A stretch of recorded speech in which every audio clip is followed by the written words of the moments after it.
Welcome back, Visions fans. Ready Player Will here. This is a video on how Roy Mustang, as the bonus unit for the raid, can solo the raid all by himself. In order for setting him up for success, a couple things about the toggles and the equipment that you need. Do you need the Pyrotex gloves? I have the magic build, but I think you can be flexible with other gloves if you need to be. The Beast pendant here is definitely a must, so this has the Beast Res and the Beast Killer on it. You also need Zizabels because he will be using the AP regeneration. Bahamut is the Esper, and I'll show you the nodes in a few moments. You also want the Minwu VC. This gives him a big magic boost.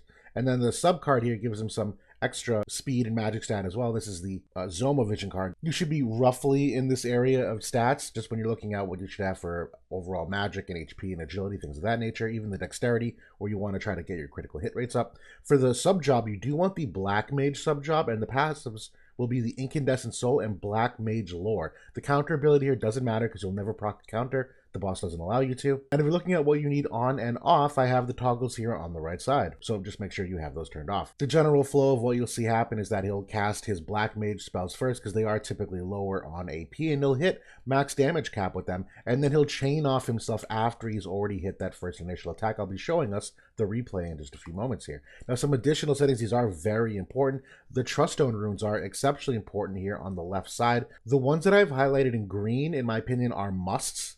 And the boxes that I have here are basically my recommendations on which two you should put together, just from a efficiency standpoint for future usage. The Poison Res one, I actually have all by itself on its own stone because I don't ever plan on using that again, so I'll just repurpose it later. But I did have a Strike Attack Resistance up 7 and an Ice Attack Res up 7 from the Snow meta, which you absolutely need to have for this fight. But in terms of pairing them on the stones, I would keep them together here in this box just so you can have them for future use. Now for the right side, you definitely need Damage Limit up 1,000 and Fire Attack up. I actually had this ready from the last raid where Sorrow was the bonus unit, but you will be using this in the future for many other guild raids if you're using fire units in your guild raids, where this is a pretty common stone you might need. I am using the agility set bonus here on the right side. On the left side here, I'm using the HP, and I'll just edit that in real quickly. The other ones, you definitely need the magic 20% and the spirit piercing of 10. I do think dexterity 15% and acquired AP 20% are very helpful. The dexterity in particular, because it should help you proc some extra crit rates, essentially get the fight to end a little bit faster. But those probably not the needs. It's really the ones that are in green that you absolutely should have. Now for the Bahamut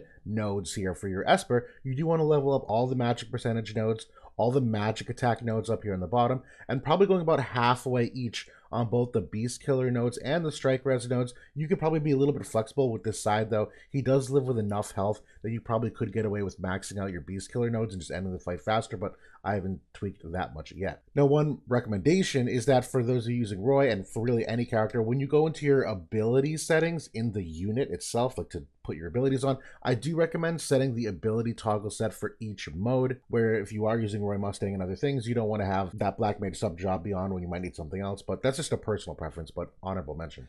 And so now we are going to actually watch a replay of how the fight should unfold, get a rough idea for what happens. So we'll start off here with Bells. This is one of the reasons why I actually don't have the cast time down rune. You'll see in a second, because his cast time is long enough, the boss will actually walk right into this next AoE. Not a must, but it's intentional. And you see he just chains with himself here.